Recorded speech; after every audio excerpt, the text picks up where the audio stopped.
Audio series YouTube video. जज साहब। लेखक डॉक्टर नरेंद्र नाथ गुप्ता। एपिसोड 6। इंजन की गर्मी से पसीना चक्रेश की आंखों में जा रहा है, लेकिन वो बहुत ही खौफनाक तरीके से मुस्कुरा रहा है। उसने अपना काम बहुत ही सफाई से किया है।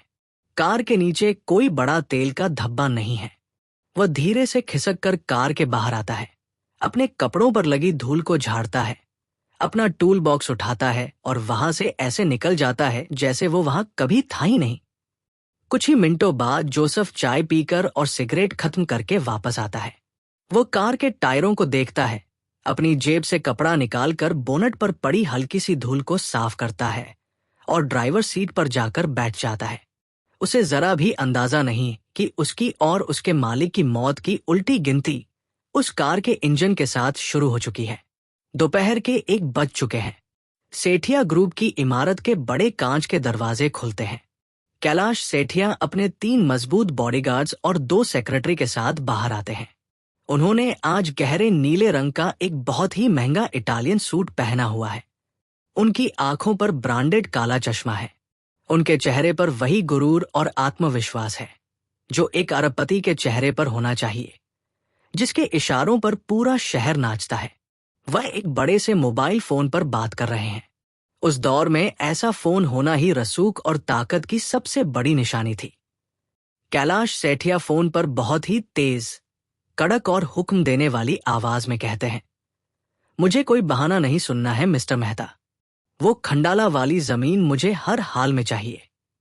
अगर वो मंत्री ज्यादा पैसे मांग रहा है तो उसके मुंह पर पैसे मारो, लेकिन शाम तक वो डील फाइनल हो जानी चाहिए। मैं आज अपने बच्चों के जन्मदिन पर उन्हें वो करोड़ों की जमीन तोहफे में देना चाहता हूं। काम हो जाना चाहिए, समझ गए?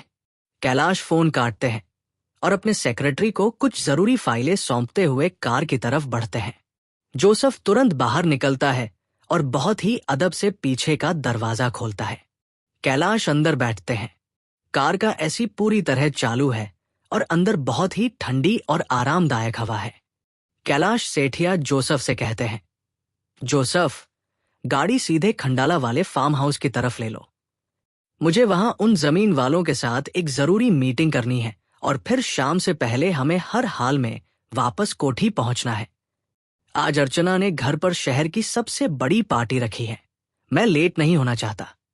गाड़ी जरा तेज चलाना, मुझे ट्रैफिक में फंसना पसंद नहीं है। जोसेफ हामी भरता है और कार स्टार्ट करता है। इंजन की दमदार आवाज के साथ काली कंटेसा पार्किंग से बाहर निकलती है। नरीमन पॉइंट से लेकर हाईवे तक शहर का भारी ट्रैफिक है। गाड़ियां रेंग रही हैं। जोसेफ को बार बार क्लच और ब्रेक का इस्तेमाल करना पड़ रहा है। हर बार जब वो ब्रेक पैडल दबाता है, कार के नीचे कटी हुई नली से ब्रेक फ्लूइड की कुछ बूंदें रिसकर सड़क पर गिर जाती हैं। किसी को कुछ पता नहीं चल रहा है। ब्रेक अभी भी काम कर रहे हैं।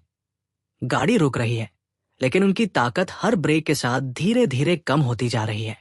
नली के अंदर का दबाव खत्म हो रहा है। कार मुंबई के ट्रैफिक को चीरती हुई मुंबई पुणे एक्सप्रेसवे पर आ जाती है। हाईवे पर पहुंचते ही रास्ता बिल्कुल साफ मिल जाता है। जोसेफ एक्सीलेटर पर दबाव बढ़ा देता है। कार की रफ्तार 60 से 80 और फिर 80 से 100 किलोमीटर प्रति घंटा तक पहुंच जाती है। हाईवे के दोनों तरफ खूबसूरत पहाड़ियां, हरे भरे जंगल और गहरी खाइयां नजर आने लगी है। हवा तेज है और मौसम सुहाना हो गया है। पीछे बैठे कैलाश सेठिया बहुत खुश हैं। वो लगातार फोन पर अपने व्यापारिक दोस्तों और शहर के बड़े लोगों को शाम की पार्टी के लिए न्योता दे रहे हैं। कैलाश सेठिया हंसते हुए फोन पर बात कर रहे हैं, अरे सिंघानिया साहब, आपको तो आज आना ही पड़ेगा। कोई बहाना नहीं चलेगा। आज मेरे करण और अर्जुन का 5वां जन्मदिन है। पूरा शहर आ रहा है। मैंने अमेरिका से उनके लिए खास खिलौने मंगवाए हैं। आज रात की पार्टी ऐसी होगी कि पूरी मुंबई याद रखेगी। आप बस वक्त पर पहुंच जाइएगा। इधर गाड़ी की रफ्तार 110 को पार कर चुकी है। खंडाला घाट का घुमावदार, तीखा और खतरनाक रास्ता शुरू होने वाला है। इस रास्ते पर एक तरफ ऊंचे ऊंचे काले पहाड़ हैं और दूसरी तरफ सैकड़ों फुट गहरी खाइयां, जहां अगर कोई गाड़ी गिर जाए तो इंसान की लाश तो दूर, गाड़ी के पुर्जे तक नहीं मिलते। अचानक सामने से एक बहुत बड़ा, भारी और तेज रफ्तार ट्रक गलत दिशा या रॉन्ग साइड में ओवरटेक करता हुआ कंटेसा कार के बिल्कुल सामने आ जाता है। ट्रक का हॉर्न इतनी तेज बजता है कि कार के अंदर तक गूंज जाता है। जोसेफ की आंखें फटी की फटी रह जाती हैं।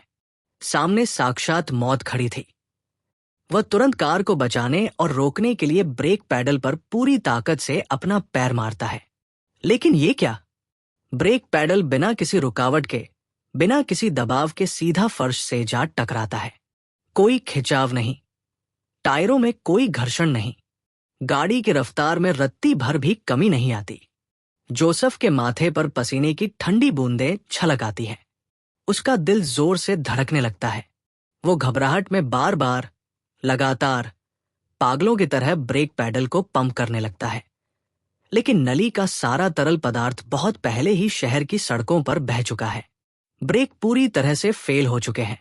जोसेफ चीखता है। उसकी आवाज में एक भयानक खौफ है। साहब, साहब। गाड़ी के ब्रेक काम नहीं कर रहे हैं। पैडल पूरा नीचे जा रहा है। गाड़ी नहीं रुक रही। कैलाश सेठिया, जो अभी भी फोन पर हंसते हुए बात कर रहे थे, बुरी तरह चौंक जाते हैं।